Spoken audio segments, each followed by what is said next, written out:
Vamos a entrar a nuestra sección de consejos de familia.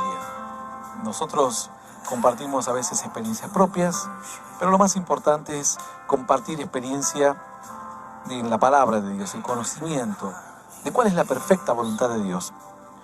También conocemos y tenemos experiencia de muchos matrimonios a lo largo de estos años que hemos conocido, cada uno de ellos con diferentes características. Matrimonios jóvenes, matrimonios adultos, matrimonios nuevos, matrimonios con un carácter de fuego, matrimonios desgastados, matrimonios con luchas en los hijos, con malos entendidos, con problemas de crianza, con problemas económicos, bueno, desde profesionales hasta obreros, atravesando diferentes estratos sociales y situaciones económicas, capacitación intelectual. Hemos hablado el día de ayer, en cuanto a los consejos de familia, de el concepto de la comprensión de intereses. Y dijimos que íbamos a hablar de otro concepto, que son como ideas importantes, ideas que nos traen una guía. El concepto de la comprensión de los intereses nos ayuda a no mirar lo propio nuestro, sino a mirar lo que el otro, sea en este caso esposo o esposa, hijos, le interesa, y poder movernos en cuestiones que no solo me hagan sentir cómodo a mí como varón o a ella como mujer,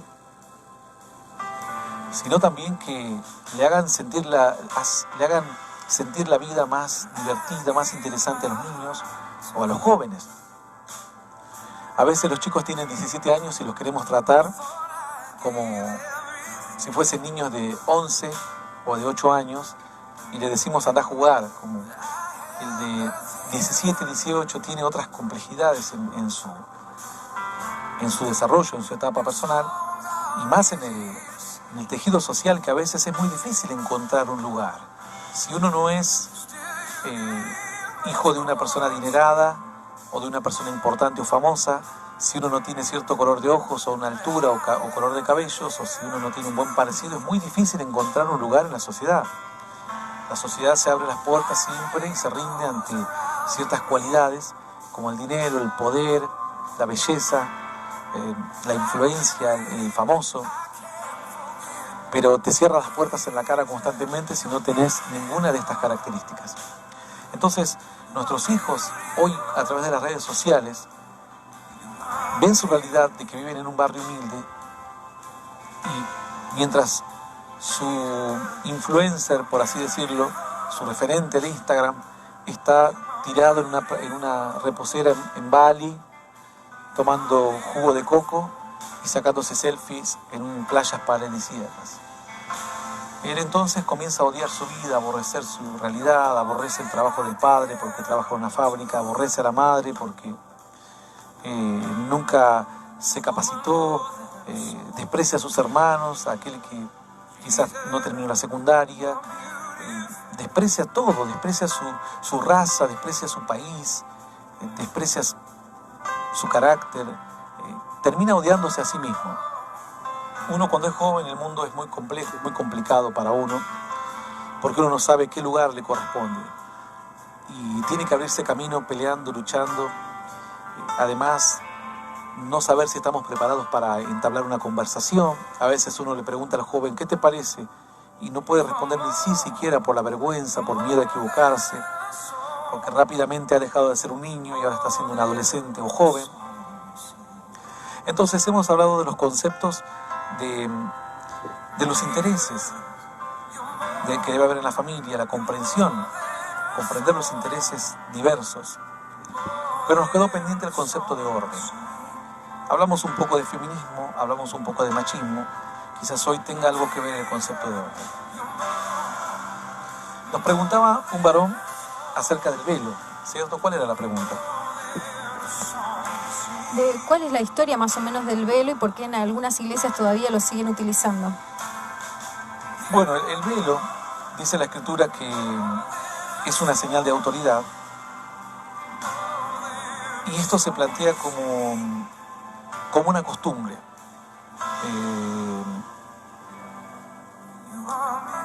Aquellas comunidades en los tiempos antiguos eran comunidades machistas y el velo se usaba no solamente como señal de ser la esposa, sino también como señal de no ser tentación y estar sujeta a su marido y tener su rostro y su belleza solamente dada para su marido. Sin embargo, vemos que dice, por ejemplo, en Génesis 38:14, entonces se quitó ella los vestidos de su viudez y se cubrió con un velo. La viudez era una vestidura que mostraba ante la comunidad el estado marital de esa persona, y el velo era una señal de que la mujer, bueno, era una mujer o joven o estaba activa en su vida, en su juventud, y que era algo a quien descubrir, digamos. Cuando estaba con su marido, obviamente el velo solo lo podía levantar el marido, no lo podía quitar. Hay casos en la Escritura de personas que llevaron el velo y en realidad tenían otras intenciones, eran intenciones de seducción o de prostitución. Bueno, la Biblia lo documenta bien. En aquellos tiempos el velo significaba esto. Sin embargo, dice la Escritura que Moisés, cuando baja del monte, hablamos del velo de la mujer en un principio, la cultura antigua, hasta el día de hoy se tiene un velo, hay países árabes en que la mujer se tiene que cubrir con un velo, y es una señal de pertenencia hacia el marido y es una señal de no seducir a los demás. O, en algunos casos, hay un caso en la Escritura que una mujer se quitó la ropa de su viudez, se puso un velo y se fue a prostituirse en un camino lejano. Esto ocurrió hace miles y miles de años. ¿Por qué se tenía que sacar su ropa de viudez? Porque no iba a corresponder que una mujer viuda esté prostituyéndose, porque no era creíble. Entonces, pero sacando el tema del velo de la mujer en ese momento, otro como indicio del significado del velo lo tenemos cuando Moisés baja del monte y dice que su rostro resplandecía. Entonces, los hombres le piden a Moisés que se cubra el rostro con un velo porque su rostro resplandecía a causa de la gloria de Dios y ellos no lo podían ver. O sea, les molestaba ver la cara de Moisés tan brillante, tan radiante, como que no podían ver la gloria. Esto significó que Moisés se cubriese con un velo. Esto era todo un símbolo, se puso un velo en el rostro. Esto después se replicó en el templo, que hubo una parte que en el templo y en el tabernáculo se puso a través de un velo, dividiendo una parte de la otra. Y el velo para la mujer terminó siendo una cuestión de orden. Es decir, en una casa todos iban a terminar conociendo a Dios, pero el sacerdote iba a ser el hombre, el que tenía la responsabilidad de ir a la presencia de Dios, de llevar el animal para sacrificar por el perdón de pecados, para instruirse en las Escrituras, y el velo iba a separar, el velo de la mujer iba a separar eso, y luego vendría la mujer, que sería la segunda en el orden espiritual. Por eso usaban como un velo. Las mujeres luego al entrar al templo entraban siempre con un velo, como diciendo: yo vengo aquí, pero mi sacerdote, mi líder espiritual, el que nosotros dispusimos como el que va a hacer todo el servicio por nuestra casa, es el hombre que está allá. Yo soy la segunda. Era una señal de autoridad, de orden.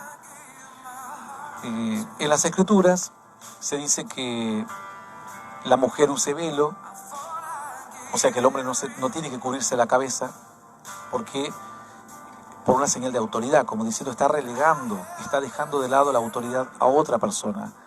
Dios dice, quizás alguien plantea un ejemplo más simple y dice, me gustaría un ejemplo más simple.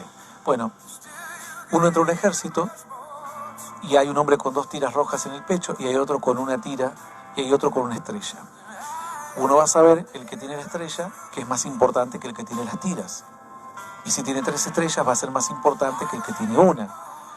Entonces, dice Dios, de esa manera se fue estipulando el orden espiritual, que el varón iba a ser aquel que iba a aprender las escrituras, que iba a llevar el sacrificio, que iba a tener conversación con el sacerdote, porque no nos olvidemos que la mujer representaba hacer tentación en aquellos días, no solamente por la belleza de la mujer, sino por el carácter de la mujer.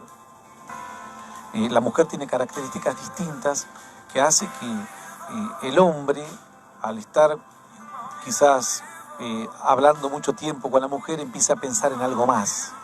Es mucho más difícil que un hombre, hablando mucho tiempo con un hombre, empiece a pensar algo más. Pero en estas sociedades, bueno, han cambiado tanto que ya no se sabe, obviamente.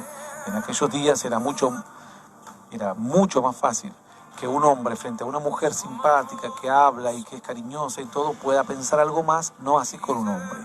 Entonces por eso el hombre era el sacerdote de la casa, que iba a hablar con el sacerdote del templo, que le contaba los problemas, que le pedía oración, que tenía contacto, y la mujer lo acompañaba con un velo. No solamente lo hacía ante el sacerdote, la mujer por lo general mantenía un velo para que ningún hombre posase los ojos en ella y se maquinase otras cosas. No nos olvidemos que eran sociedades machistas, eran sociedades en muchos casos de poligamia, y que se venía con la historia de que la mujer tentó al hombre, la serpiente tentó a la mujer tentó al hombre. Entonces el orden espiritual iba a ser al revés, el hombre y después la mujer y después el resto de la familia. Cuando Dios habla, cuando el apóstol Pablo habla acerca del velo,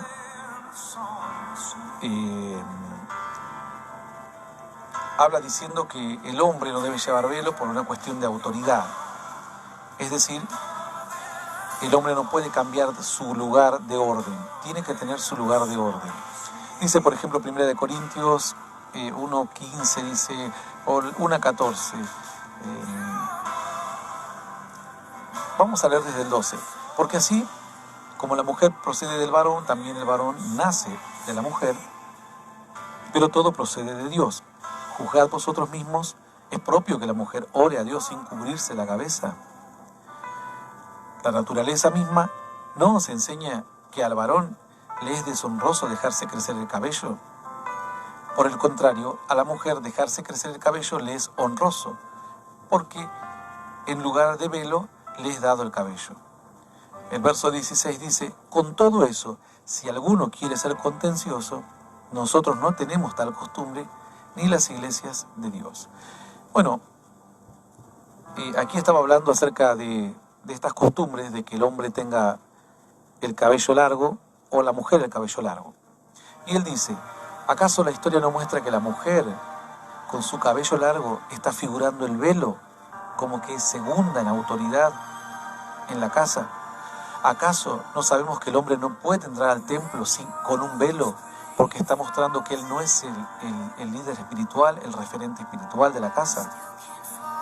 Porque a la mujer naturalmente le crece el cabello y le es como un velo natural, y ella toma su lugar de mujer, y al hombre tiene que cortarse el cabello. Pero luego dice, con todo esto nosotros no tenemos esa costumbre y no entramos en esos dilemas y en esos debates de velo, de cabello largo o cabello corto. Entonces, el apóstol Pablo nos habla un poco del velo, tocante a esto del cabello largo y del cabello corto. Dice también la escritura, bueno, acerca del velo de Moisés, también menciona Corintios. Pero nosotros debemos entender que Dios establece un orden. Así como biológicamente se establece un orden y el hombre termina siendo el cazador, el que pueda salir a defender a su clan, a su tribu de las guerras y demás, se toma como costumbre el velo como una separación, como dividiendo las aguas. Yo soy el que estoy aquí en este primer lugar, el sacerdote dice que solo el sumo sacerdote entraba a un lugar especial y el resto de los sacerdotes estaban del otro lado del velo. Es decir, había una línea divisoria entre el que servía, que se acercaba un poco más a Dios, y los otros que no estaban tan preparados, que estaban en segundo orden. Mas dice la Escritura que cuando Cristo muere, el velo del templo se rasga de arriba abajo. Es decir, ya no va a estar más cerca el sacerdote, el sumo sacerdote, que los demás sacerdotes. Ya no va a estar más cerca la mujer, el varón, que la mujer. Antes en los templos también estaba esa división. Había un lugar para varones y a las afueras, alrededor, en galerías, alrededor del templo, estaban las mujeres con velo. Entonces hay personas que siguen manteniendo esa costumbre del velo, pero Cristo dijo, ese orden espiritual sirvió para un tiempo y una época con una cultura, con un entorno, pero para esta época ya no más. Para Dios no hay judío ni no judío, no hay esclavo ni libre, no hay hombre ni mujer. Para Dios somos todos exactamente iguales. Entonces, si algunos conservan el velo, es una interpretación propia de ellos. Pero nada tiene que ver con la realidad posterior a las Escrituras. Tanto el hombre como la mujer somos imagen y semejanza de Dios. Somos exactamente iguales. Dice la Escritura que Dios no hace acepción de personas. Ahora alguien dirá, entonces significa que cambió Dios. No, Dios no cambia. Dios permite que ciertas costumbres se lleven adelante y Dios permitió que en la época de la ley se tenga el velo y en la época de Cristo permanezca el velo para que la gente sepa qué es lo que Cristo vino a hacer a la tierra, quitar el velo y que ahora todos puedan orar y acceder al mismo Dios que accedemos los hombres que servimos a Dios. Una comunión directa, una entrada directa y no así como era antes. Lo que no cambia Dios es la idea de orden. En la idea de orden, en un matrimonio, tiene que permanecer la idea del orden. Si no hay un orden en la casa, seguramente los hijos no van a saber si la razón la tiene papá o mamá. Hay mujeres que quieren ellas dominar la casa y hay maridos que dicen, no, la casa, las riendas las llevo yo. El concepto de Dios es que dice que el hombre es cabeza del hogar y la mujer acompañando al hombre. Esta es la idea de Dios. No dice que la mujer está abajo del hombre. La mujer acompaña al hombre, pero alguien tiene que tomar decisiones. Porque entonces vamos a ir mañana a la casa de gobierno y vamos a decir, bueno, a los ministros que ellos tomen decisiones junto con el presidente. Y los ministros van a decir, no, si yo tomo una decisión, la voy a tomar al revés y él para otro lado y el otro para el otro y va a ser esto un caos. Bueno, es el caos que se está viviendo en muchos hogares, que no hay un orden. Y muchas mujeres no aceptan el orden de sus maridos porque se han convertido como en gobernantes tiranos, autoritarios, en personas lejos de Dios. Y dice, ¿cómo voy a dejar el timón de mi barco en manos de mi esposo que viene borracho a las 4 de la mañana?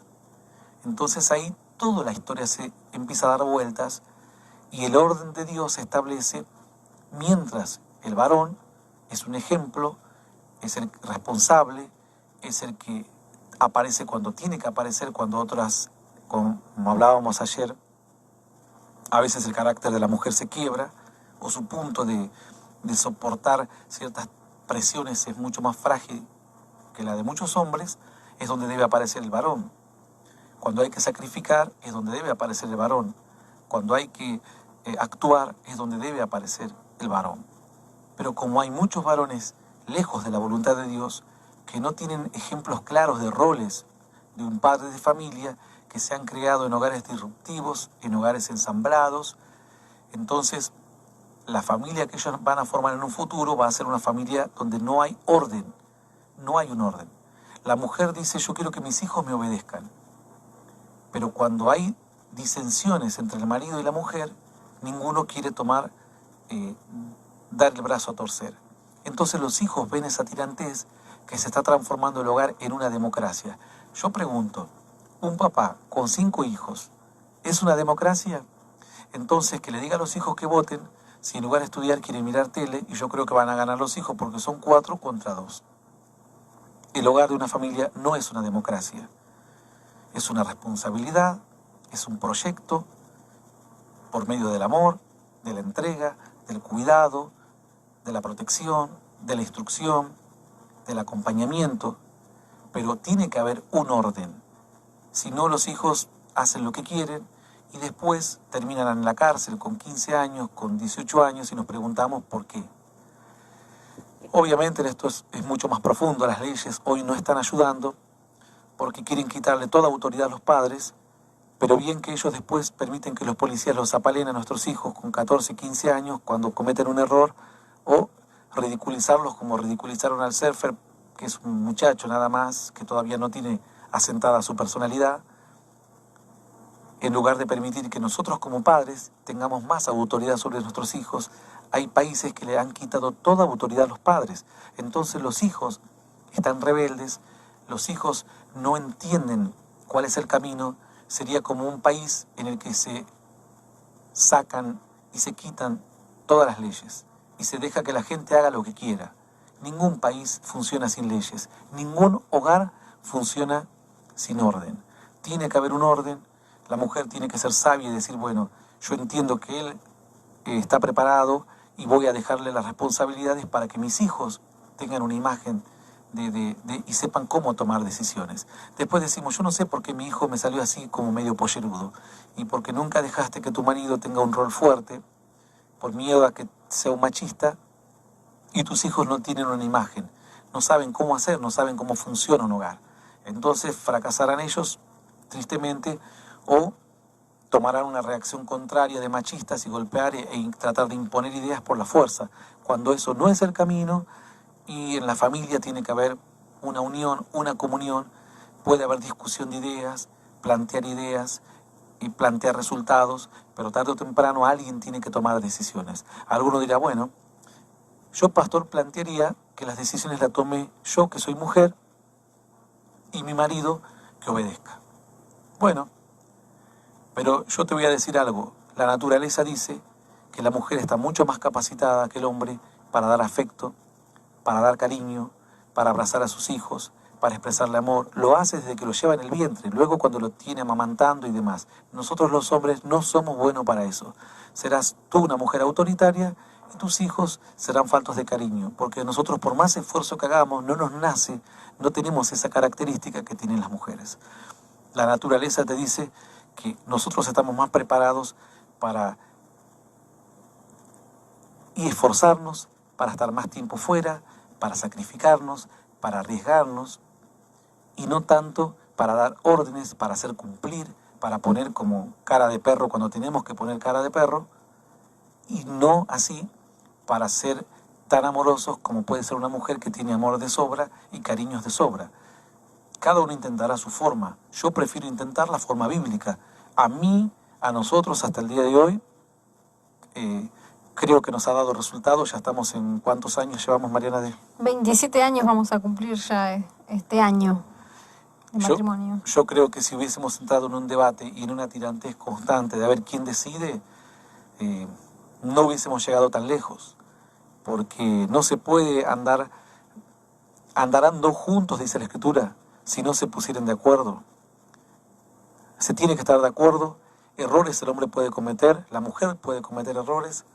Esto es un aprendizaje constante, pero lo que no puede haber en la casa es falta de orden.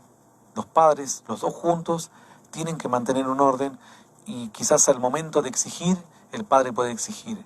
Y al momento de que el hijo siente que los padres no lo aman, la mujer está mucho más capacitada y le sale mucho más fácil animarlos, darles el cariño, el afecto, que un niño cuando es muy pequeño lo necesita muchísimo. Se ha comprobado que el cariño fortalece el sistema del niño, su desarrollo neuronal. Esto está estudiado. Las caricias, especialmente en la cabeza, dice que tiene un efecto tremendo sobre el niño. Si alguien duda, que lo estudie, que lo busque, y va a ver que realmente las caricias, el amor, el afecto para un niño es muy, pero muy importante.